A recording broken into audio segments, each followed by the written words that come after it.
Oke guys, sebelum melanjutkan, jangan lupa like dan komen.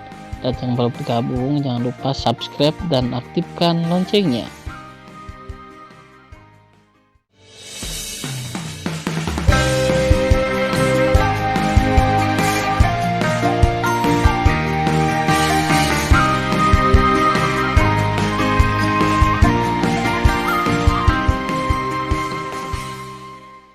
Episode 53.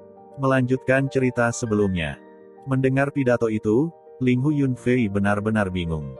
Jangan kau menempati sarang murai. Tan Yun, jangan cepat puas. Raung Linghu Yunfei, tunggu. Paling-paling di bulan April, tuan kota kita akan kembali. Pada saat itu, kamu akan mati. Tan Yun tersenyum, benarkah? Hehe, bagus, aku di dalam menunggu tuan kotamu membunuhku. Setelah itu, Tan Yun menghilang begitu saja. Keesokan harinya, siang. Tan Yun datang ke kediaman tuan kota dan menutup mata barisan perlindungan kota di depan kota yang ditinggalkan. Dengan mata arai tertutup, hanya ada 10.000 naga yang menjaga kota di atas kota yang ditinggalkan. Selanjutnya, Tan Yun menghabiskan 2 hari, tiba di bekas Gua Canyon dan mulai berlatih di Menara Suci Abadi Ruang Waktu. Tujuan sementara Tan Yun sangat sederhana. Dia ingin dipromosikan ke tingkat ke-9 ranah kaisar manusia sesegera mungkin, dan kemudian membunuh semua 9 jenderal di kota yang ditinggalkan. Pada saat yang sama, di pintu keluar gerbang kota yang ditinggalkan, Seng Wenze dan 9 jenderal lainnya berbicara dengan Linghu Yunfei di seberang tirai. Linghu Yunfei memandang 9 orang yang tampak cemas dan berkata dengan suara yang dalam, "Jangan khawatir, tunggu sampai tuan kota kembali, dan kemudian diskusikan cara membunuh Tan Yun." Waktu berlalu dengan cepat. Dalam sekejap mata, 3,5 bulan kemudian, Long Xiaolin memimpin 20 jenderal dan 200 juta tentara abadi untuk terbang dan jatuh di luar kota yang ditinggalkan. "Tuan, Anda akhirnya kembali." Linghu Yunfei bergegas ke Long Xiaolin dan membungkuk dan berkata, "Tuan." Plak. Tanpa menunggu kata-kata Linghu Yunfei, wajahnya ditampar oleh Long Xiaolin. "Istri saya meninggal. Bagaimana Anda menjadi wakil wali kota? Ada juga 31 jenderal di rumah militer. Mereka semua dicuci dengan darah Tan Yun. Apa yang kamu dan Zhao Nachuan dan 11 jenderal lainnya lakukan untuk makanan?" Dalam menghadapi pelecehan, Linghu Yunfei menutupi wajahnya yang merah dan bengkak dan berlutut di depan Long Xiaolin. "Tuan kota, tolong tenang dan dengarkan bawahanmu." Bawahan juga ingin menangkap Tan Yun, tapi kekuatan pria ini kuat dan terlalu licik. Putranya juga dibunuh oleh Tan Yun. Selain itu, Jenderal Zhao Nachuan dan Jenderal Feng Tiantu dibunuh oleh Tan Yun dalam perjalanan untuk membunuh Tan Yun.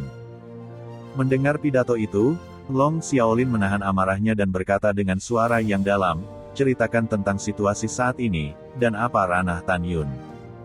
Setelah bertanya, ketika Long Xiaolin mendengar kata-kata Linghu Yunfei, dia sangat marah.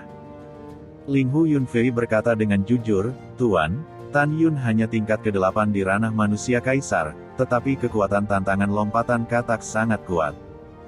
Mungkin Tan Yun menyembunyikan ranah sehingga bawahannya tidak bisa melihatnya.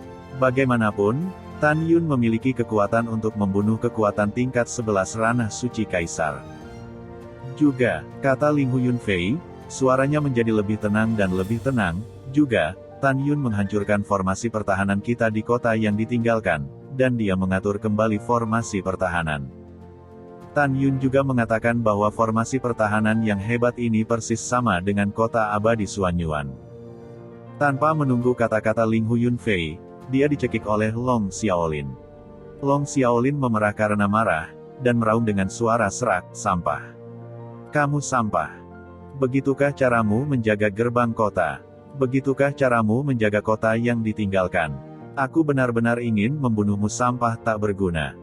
Ketika Long Xiaolin ingin membunuh Linghu Yunfei, Seng Wenze di barisan perlindungan kota berlutut di tanah menghadap Long Xiaolin, "Tuan kota, tolong selamatkan nyawa wakil tuan kota.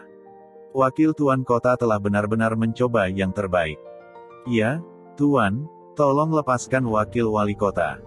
Segera, Sima Yongzheng, yang berada di belakang Long Xiaolin, membungkuk dan berkata, Tuan, sekarang musuh ada di depan kita, lepaskan wakil Tuan. Ayah, selamatkan Paman Linghu, kata Long Yuxuan. Sayang, panjang Xiaolin menghela nafas, melepaskan Linghu Yunfei dan berkata dengan suara yang dalam, demi anakku memohon padamu, aku akan mengampunimu. Terima kasih karena tidak membunuh Tuan Kota. Linghu Yunfei berkata dengan penuh terima kasih.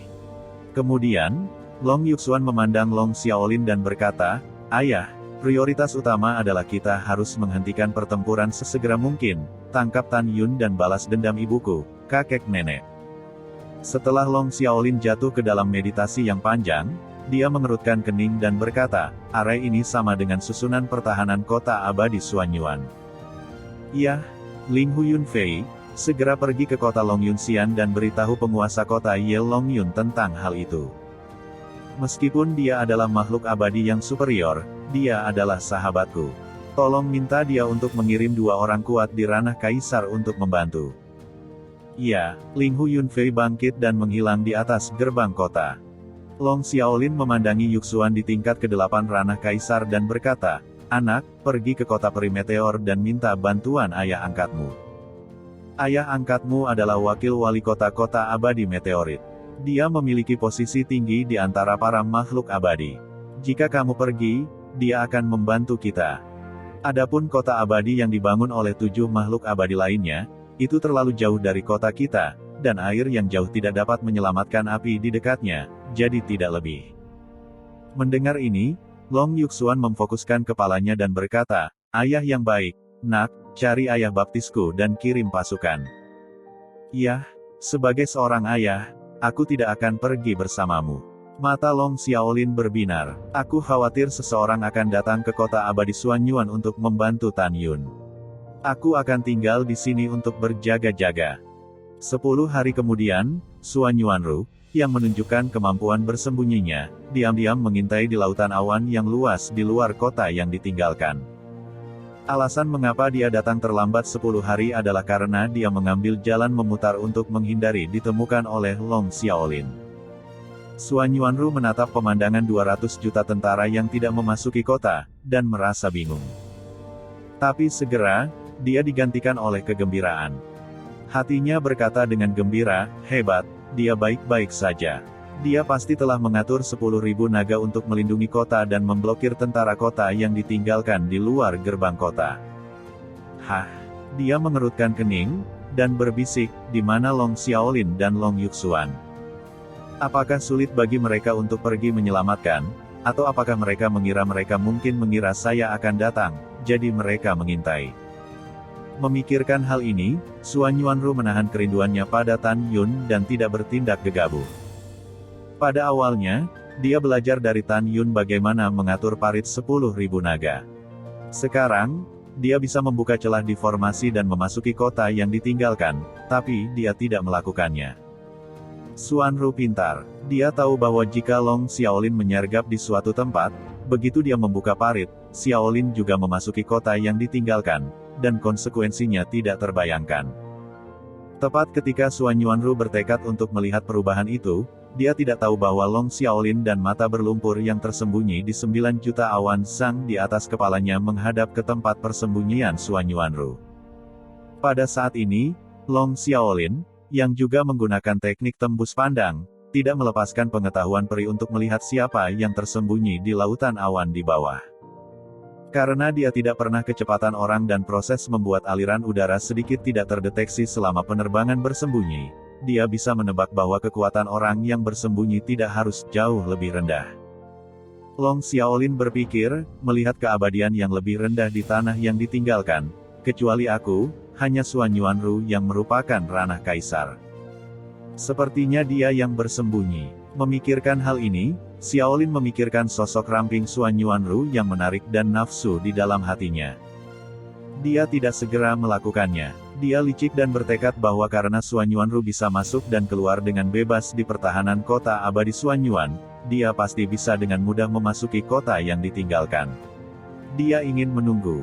Ketika Xuanyuanru memasuki kota, dia juga masuk. Pada saat itu, tangkap Tan Yun dan biarkan Tan Yun mati. Bertekad, Long Xiaolin memberikan suara kepada Sima Yongzheng dan 20 jenderal lainnya, meminta mereka untuk bekerja sama, dan mengatakan dia telah pergi ke kota abadi superior untuk mencari bala bantuan. Sima Yongzheng dan yang lainnya mengikuti, tetapi Long Xiaolin cemas, Suan Yuanru tetap tidak tergerak dan masih bersembunyi di lautan awan di bawah. Long Xiaolin tahu bahwa Suan Yuanru bukanlah lawannya. Namun, dia juga tahu bahwa jika Suan Yuanru bertarung dalam pertempuran posisi dengan dirinya sendiri, dia akhirnya akan mati. Namun, jika Suan Yuanru melarikan diri tanpa bertarung, dia mungkin tidak akan bisa mengejarnya. Gadis kecil, Tuan Kota akan menghabiskan waktu bersamamu. Aku tidak percaya, kamu tidak akan pernah muncul. Xiaolin berpikir keras. Saat ini, Suan Yuanru ingin segera memasuki parit dan mencari pria yang sangat dia rindukan, tetapi dia tidak melakukannya. Dia khawatir orang-orang di bawah ini sengaja mengatakannya pada dirinya sendiri. Karena dia selalu merasa bahwa dia memiliki mata yang menatap dirinya sendiri. Waktu berlalu tanpa terasa. Dalam sekejap mata, sebulan berlalu. Pada saat ini, di kota, ngarai, dan gua yang ditinggalkan, Tan Yun duduk bersila di lantai 66 dari Menara Suci Abadi Ruang dan Waktu Terbaik, akhirnya dipromosikan ke tingkat ke-9 ranah manusia kaisar. Selama retret, Tan Yun juga memberitahu 7 istrinya apa yang terjadi sekarang. Sen Subing di tingkat pertama ranah suci kaisar. Dia memasuki lantai 66, menatap Tan Yun dan berkata dengan dingin, "Suamiku, aku telah memasuki ranah suci kaisar. Bahkan jika orang kuat tingkat ke-12 ranah suci kaisar, aku tidak takut sama sekali. Sudah waktunya bagi kita untuk mengubah kota yang ditinggalkan menjadi kota mati." "Iya, itu yang aku maksud." Tan Yun bangkit, maju selangkah, memeluk pinggang kecil Sen Subing dan berkata dengan suara yang dalam, "Orang-orang dari kota yang ditinggalkan adalah anjing-anjing yang berlari dari keabadian yang superior. Jika mereka tidak mati, akan ada lebih banyak lagi abadi rendahan yang akan mati di tangan mereka di masa depan. Sekarang, dengan promosiku ke wilayah manusia kaisar tingkat ke-9, aku tidak takut dengan wilayah suci kaisar tingkat ke-12 yang kuat. Tidak ada lawan kita di kota yang ditinggalkan." Pada saat ini, 6 orang dari Dantai Xianer juga memasuki pagoda Tan Yun dan berkata mereka akan membunuh musuh bersama. Sekarang 6 wanita satu tingkat lebih tinggi dari ranah Tan Yun, dan mereka tingkat 10 ranah manusia kaisar. Pertama, 6 wanita berbakat. Kedua, 6 wanita meminum pil kekaisaran terbaik Tan Yun. Ketiga, 6 wanita telah tinggal di menara.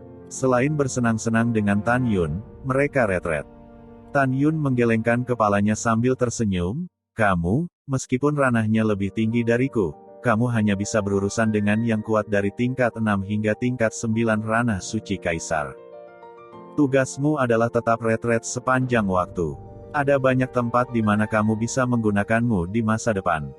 Setelah itu, Tan Yun mencium bibir merah ke-6 wanita itu satu persatu dan berkata kepada ke-6 wanita itu, Hei, bawa suamimu untuk menghancurkan kota yang ditinggalkan, dan kemudian bertarung denganmu selama 300 putaran. Suamiku, kamu sudah mati. Mengganggu. Petik 2.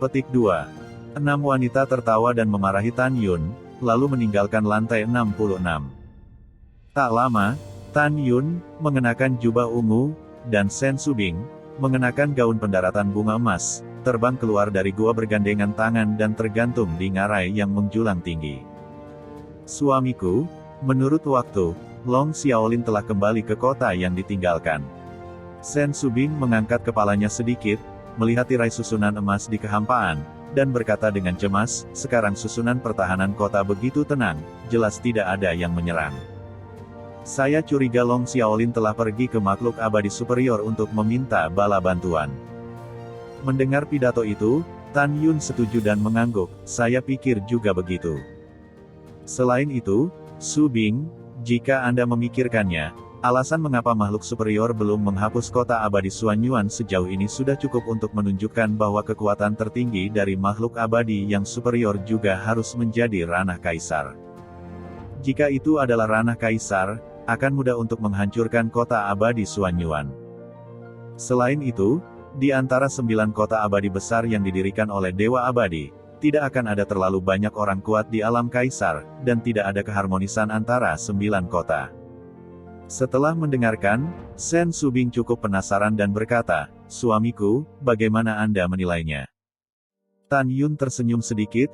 Keabadian kelas 1 memiliki 9 kota, tetapi sejauh ini, kota abadi Xuanyuan, yang hanya memiliki satu kerajaan kaisar yang kuat, belum dihancurkan.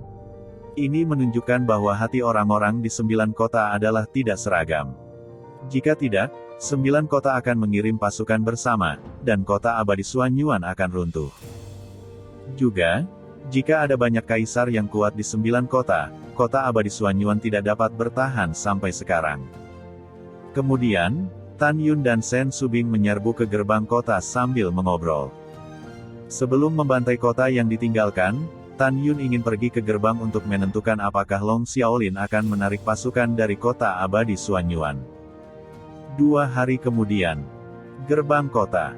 Zheng Wenze dan 9 jenderal lainnya sedang berbicara dengan Sima Yongzheng dan 20 jenderal lainnya di seberang tirai. Tiba-tiba, pupil Sima Yongzheng menyempit, tetapi dia melihat sekelompok tenda emas dan tenda ungu jatuh dari langit dan berubah menjadi pria dan wanita di belakang jenderal ke-9 Jenderal Zheng Wenze. Pemuda berjubah ungu adalah Tan Yun, dan gadis rok emas secara alami adalah Sen Subing. Saat yang disebut musuh bertemu, Sima Yongzheng dia dengan marah menunjuk ke Tan Yun dan meraung, "Tan Yun, kau bajingan, kembalikan nyawa putriku." Saat ini, 19 jenderal di samping Sima Yongzheng melihat ke arah yang ditunjuk Sima Yongzheng, dan melihat Tan Yun melintasi layar susunan. Ketika 19 jenderal hendak mengutuk Tan Yun dan Sen Subing memegang pedang dan tiba-tiba membunuh 9 jenderal Zheng Wenze. Langkah ilahi Hong Meng. Memegang pedang pembunuh Hong Meng, Tan Yun menyapu 9 jenderal dalam sekejap.